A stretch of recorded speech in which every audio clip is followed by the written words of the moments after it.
What's up, everybody? Weston here with the Hidden Gibbon, back with another daily deck tech video, and today we have another viewer request. This time it is a spider. I'm not a big fan of spiders, are you? If you'd like to see your commander made into a deck tech, drop it in the comments down below. Sorry for some delay on some of these that went through the Google form. For whatever reason, I wasn't able to get it to load properly, but I finally did. So pretty much everybody's deck techs that have been requested from like December through now, I'm going to do them all here in the next couple days. So sorry about that delay. I do apologize sincerely. But without further ado, let's get into Thantis, the Warweaver. So who is Thantis? He's a spider. Or they're a spider. I don't know. He or she is a spider. It's a 5/5 for 3 generic and Jund with Vigilance, Reach. All creatures attack each combat if able. And whenever a creature attacks you or a planeswalker you control, put a 1/1 counter on Thantis, the Warweaver. So what I tried to do for this deck was take a little bit of advantage of the 1/1 counter, but mostly we're going to take advantage of everybody having to attack all the time, and while protecting ourselves. We also have a few other spiders in here making a little bit of an appearance, but let's get straight into it, shall we? So, of course, this wouldn't be a deck built by Weston with red if it was not running Alexios Deimos of Cosmos. You know him, you love him. He's a 4/4 with Trample, and Alexios Deimos of Cosmos attacks each combat if able, can't be sacrificed, and can't attack its owner. And at the beginning of each player's upkeep, that player gains control of Alexios, untaps it, and puts a 1/1 counter on it. It gains haste until end of turn. This thing beats the brakes off of people, just through and through. And if your opponents don't know the full rules of Trample, which, sometimes that's a thing, then it's going to even just beat the brakes off of them more. If you give it any kind of evasion, gonna even go harder here. But that is Alexios Deimos of Cosmos. Next, we have Arasta, the Endless Web. This is also one of my favorite niche creatures in Commander. She is a Reach 3/5 for 4 with whenever an opponent casts an instant or sorcery spell, create a 1/2 green spider creature token with Reach. These create little blockers, which are really important for when your opponents are going to be swinging with a bunch of stuff.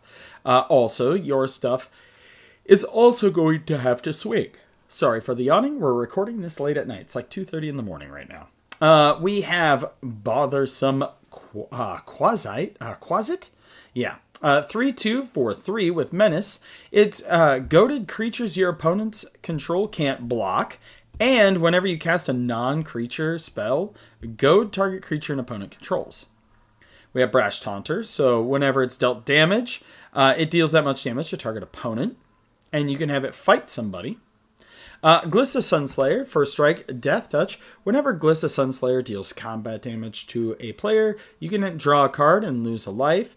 You can destroy target enchantment, or you can remove up to 3 counters from target permanent. It's pretty good. Then we have Grismold, the Dread Sower. He's a big old troll. Trample at the beginning of your end step. Each player creates a 1/1 green plant creature token, and whenever a creature token dies, put a 1/1 counter on Grismold, the Dread Sower. I should actually do a commander deck tech on this guy, because he seemed pretty interesting when I found him on Scryfall. Harvester of the Souls, he's a 5/5 for 6, Death Touch, and whenever another non-token creature dies, you may draw a card. We have Hornet Nest in here, Defender, and whenever this creature is dealt damage, create that many 1/1 green insect creature tokens with Flying and Death Touch. We have Karazakar, the Eye Tyrant. He's a 5/5 for 5. Whenever you attack a player, tap target creature that player controls and goad it. And whenever an opponent attacks another one of your opponents, you and the attacking player each draw a card and lose a life. We have Cardu Doomscourge, which when he enters, until your next turn, creatures your opponents control attack each combat if able, and attack a player other than you if able. Whenever an attacking creature dies, each opponent loses 1 life, and you gain 1 life. We have Lava Leaper. All creatures have haste, and whenever a player taps a basic land for mana, that player adds 1 mana of any type that that land produced. So a little bit of an accelerant here. We have Orin Frostfang, which attacking creatures you control have Death Touch.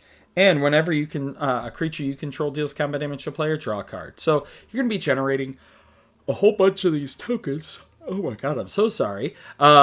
A whole bunch of these tokens, which you're then going to have swing in. They're going to get Death Touch with Orin Frostfang, and your opponents are going to have to choose whether or not to block with creatures that didn't have haste and weren't attacking, or just let you draw a bunch of cards.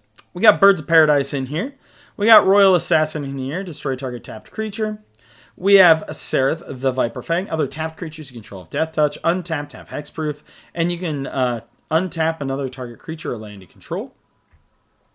Seedborn Muse. So we do have one game changer in this deck, so it is technically bracket 3.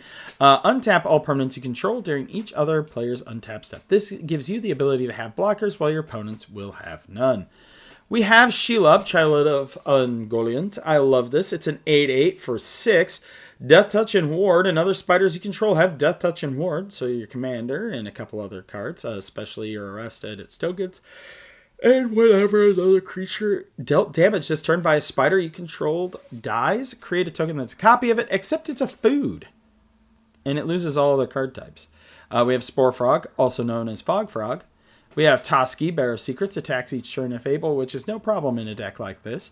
And then if it attacks each turn if able, and then you get to draw a card if it deals combat damage to a player. Then we have Xantcha, Sleeper Agent, which is a 5/5 for 3. Xantcha enters under the control of an opponent of your choice.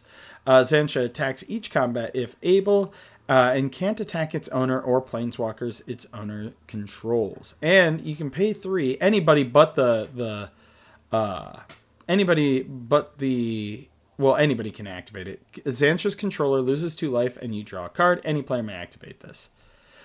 We have ourselves some sorceries. We got Blast Act. It's pretty simple and straightforward. Damnation, Toxic Deluge for mass removal. Disrupt Decorum, goads all enemy creatures. We've got our 2 ramp spells in Cultivate and Kodama's Reach.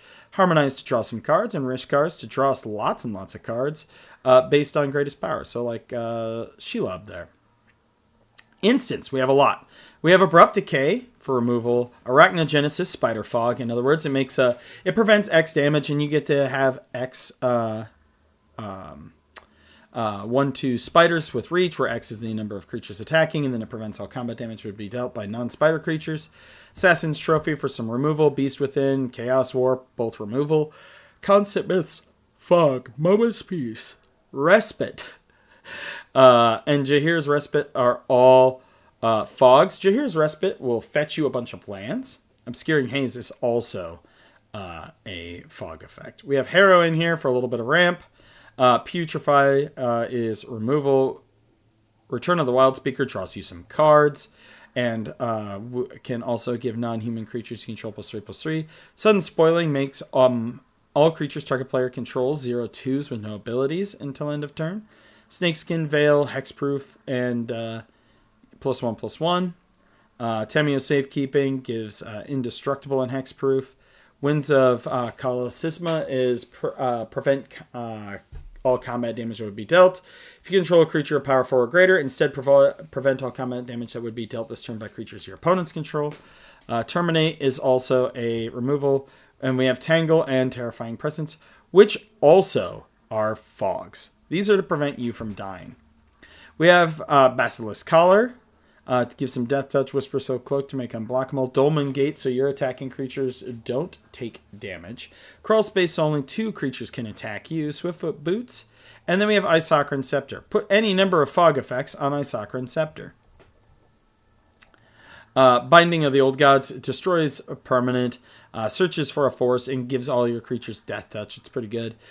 We have Death Reap Ritual. At the beginning of each end step, if a creature died this turn, you can draw a card.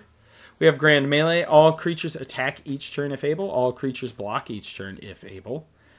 We have Mass Hysteria. All creatures have haste. Quest for Renewal. Whenever a creature you control becomes tapped, you can put a quest counter on it as long as there are 4 or more quest counters. Untap all creatures you control during each other player's untap step. We have Rhythm of the Wild. And then we have Kuskan Falls, which is during your upkeep, tap an untapped creature you control or bury it. Or sacrifice it, in other words. No creature can attack you unless its controller pays an additional 2 whenever that creature attacks. It is a propaganda effect in black. And then our lands, we just have some simple ones through and through. Rogue's Passage in here, Myriad Landscape, Temple of Abandon, etc. Pretty simple, straightforward mana package. I always kind of cheap on the mana base because you can make a deck function with a cheap mana base, but you can't make a deck function if you don't have good cards in the 99. But let me know what you think of this Thantis the Weaver deck. I don't like spiders, but I might want to make this because it does seem a little fun. But let me know in the comments down below. As always, I'm Weston with the Hidden Gibbon, and I hope you all have a wonderful